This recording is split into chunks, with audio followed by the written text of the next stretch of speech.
So first, I'd like to introduce Dawn Arimura. She's our first speaker. She's the clinical supervisor with the Bloomingdale Township Youth and Family Service Bureau, where she's worked the last 37 years.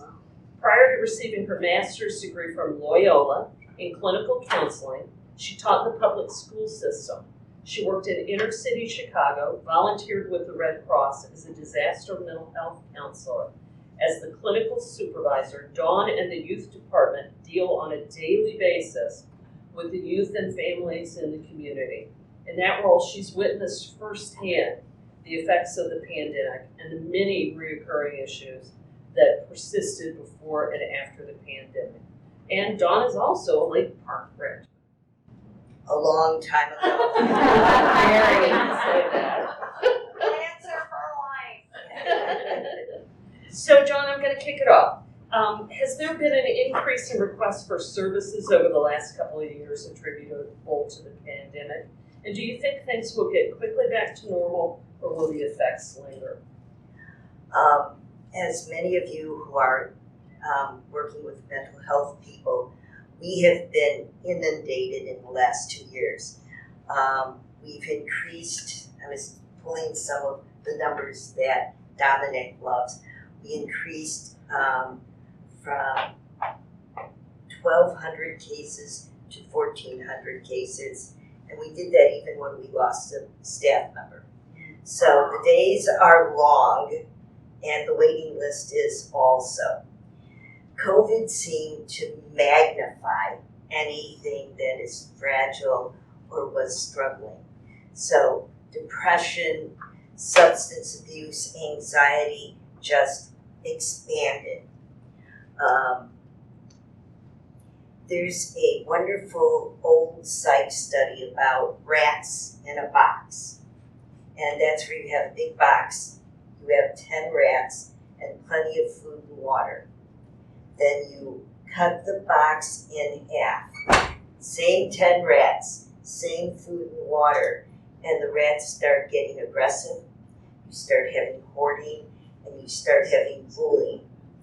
Then you cut the box in half again.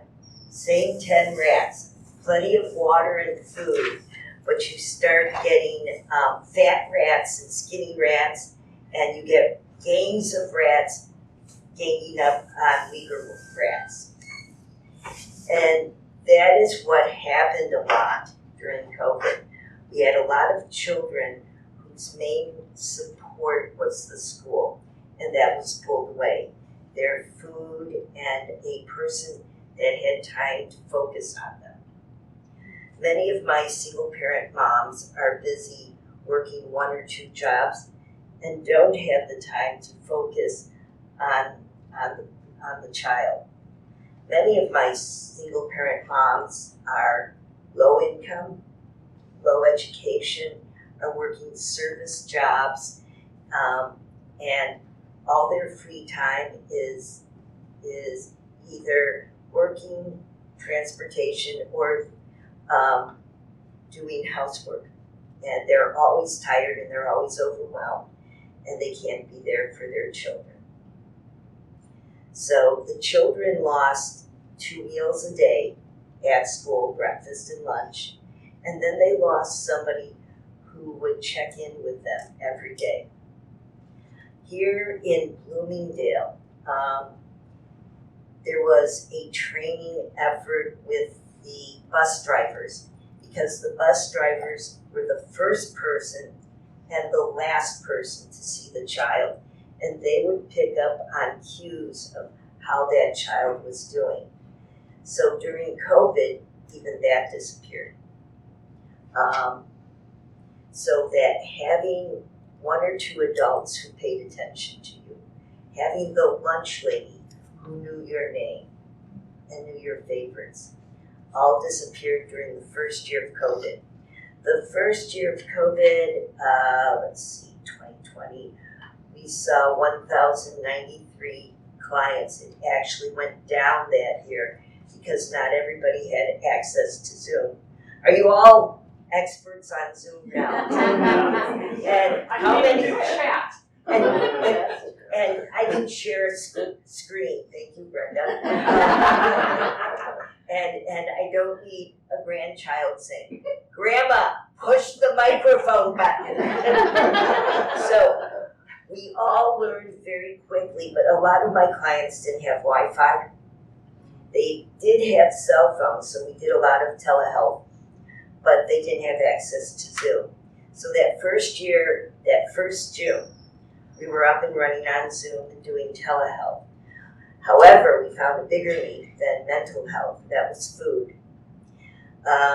The DuPage County and the Meals on Wheels contacted us, and right away my two therapists were volunteering to deliver meals to seniors because all of the volunteers dropped out at the beginning of COVID. So the therapists were delivering food, and because we're tied into the food pantry, we were also making sure that our own clients had food and checking on their extended family, checking on their neighbors. There's one family that I never saw the kids, but whenever I dropped off food with their neighbor, the neighbor would share with the very tall boys next door. So the first year we did a lot of food and security, getting toilet paper and paper goods to people, and doing a lot of driving around Bloomingdale Township. Now we're very busy. My one therapist, Chelsea, is in Springwood and Greenbrook and Lake Park East. I'm at Lake Park West 2 days a week, and I see a number of clients also in my office. In fact, on Thursday, I do one Zoom meeting with a homebound student. I see 4 kids at Lake Park, and then I come back and see 3 more clients. So the days are long. Oh, I get to go to the bathroom in between. It's a good thing. So we had people squished into boxes, and I'm very close with Colleen Martinez, who is one of the social workers paid by the 708 board. By the way, the 708 board put 8 therapists in our community 4 years ago. That was huge. So even with 8 therapists added to Bloomingdale Township, we all have waiting lists. Colleen Martinez. Where was I going with Colleen Martinez? High school, SAS. I worked with Colleen a lot on the kiddos. And I lost the story. I'm sure it was a good one. Oh, that's it.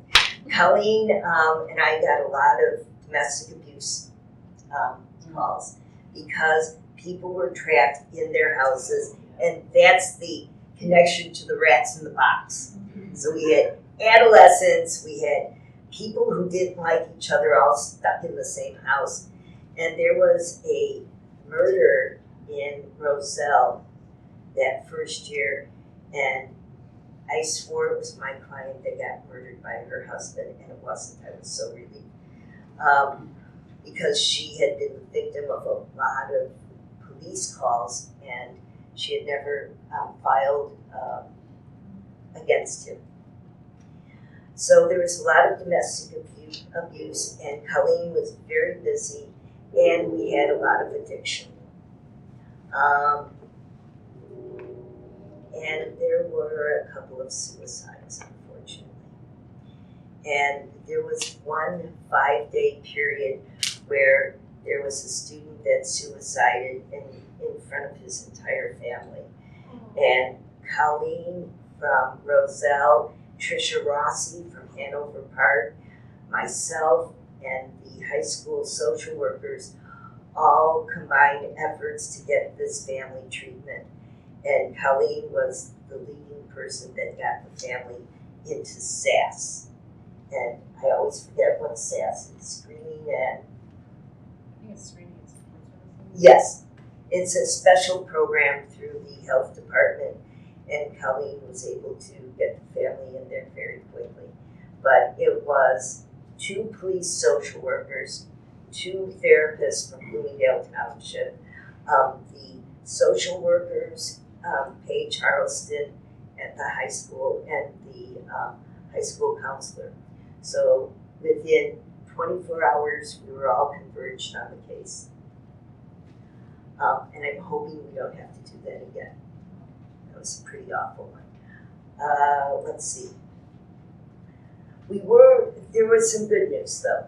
During COVID, there was a refocus into assets and into strengths.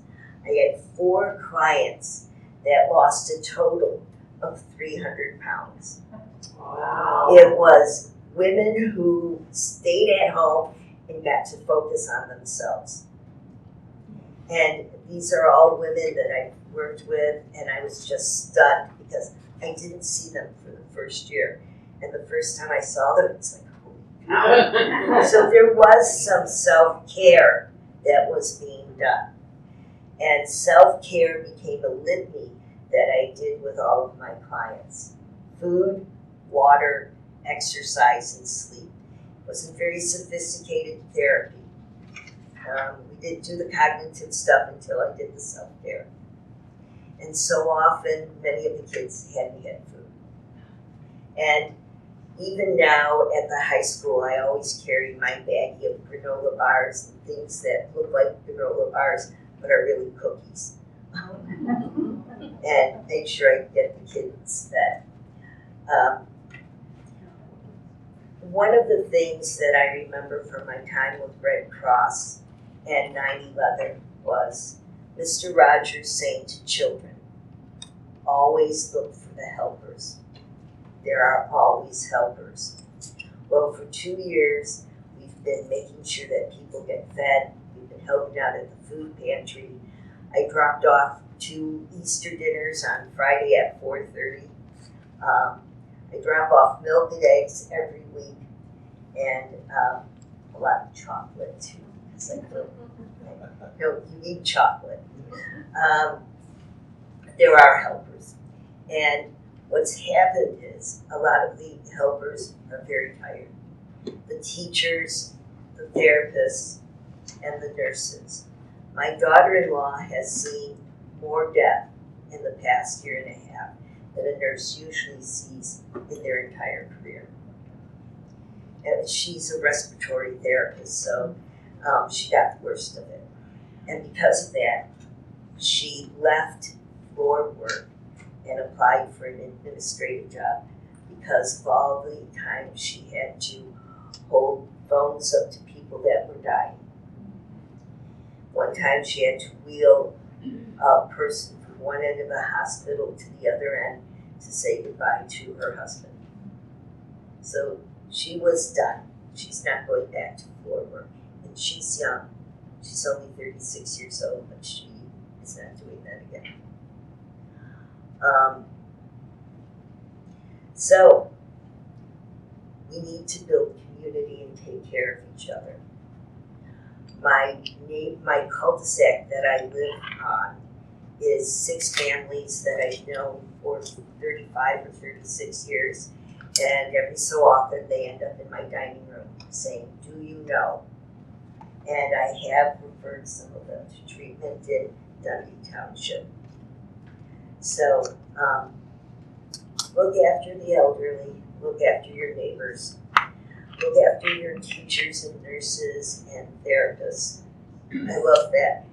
I was at a restaurant with my husband and somebody said, that person sent a shot over to you, an alcoholic shot. And I said, I'm kind of old for that. And I pointed to a family and because you're not supposed to acknowledge your clients. So, yeah, send your therapist shots. Any questions? Yeah. Do you see it getting better? Oh, thank you, thank you. I do, because there's so many people now that said, my therapist says, or I have one transgender student who says her friends want to come into the session with her. So they know that services are out there, And there's a lot of socially emotive learning going on at Lake Park. I've been involved with 4 of the SOS, which are signs of suicide. And boy, isn't that a day? Oh, it's okay. It's a day. We screen half of the freshman class for ACEs, for adverse childhood events. And they're scored red, yellow, and green. The greens don't have to be seen by any of the social workers or therapists. The yellows are all seen by some adult. And then the reds are triaged into emergency care without fail. And I think you do SOS at Glenbart's, don't you? We do it at the Lake Parks. And without fail, we always have a couple of kids who are into the SAS program right away or into behavioral health right away. We do, unfortunately, we did pick up a lot of sexual molestation too. There were a lot of opportunities for relatives to molest smaller children. So there's a lot of people who now know that services exist. There's a lot of people who have received services. And so I do see that the consciousness about depression, anxiety, or just to need to talk to somebody about grief. One of my 85-year-old clients who has long graduated from therapy, except she won't leave, they were brought to me by the police department because they couldn't stop crying and they couldn't function when her beloved pit bull died. So she came to me for therapy, and the hard part of therapy was that first whole year and doing all of the anniversaries. And then she got another dog, and the other dog wasn't as good as the one that died, and chewed up her dentures. But she still comes to therapy so she can look at pictures of my dogs and my grandchildren. And she talks me up in the town. She's a volunteer with the Bloomingdale Police Department. She goes, "You should go see Dawn, my therapist. She's free." So, catch me quick, guys. I'm running out of time. Colleen is with the Roselle Police Department. Correct. And they just got a second therapist, and Colleen left the health department and is now a full-time Roselle employee. She's fabulous. Between Chelsea and Colleen and Shannon, they are going to save the world so I can go to Colorado. I hope that, all the important stuff, everything that's said tonight is important, will be submitted to the Daily Herald, so that it'd be nice if the reporter were here about weeks. Couple of weeks, thanks. Okay, we have a volunteer. Thank you so much for your services tonight. Yeah. So, Dawn, I do have a question. If we see a family member or a neighbor struggling, what should we do? Who do you suggest we reach out to find help? I never quite know what to do. Well, now there are police social workers in Bloomingdale, in Glendale Heights, and Roselle. Clergy or your church will know who to connect with. We do have a really nice system that's coming online through a group.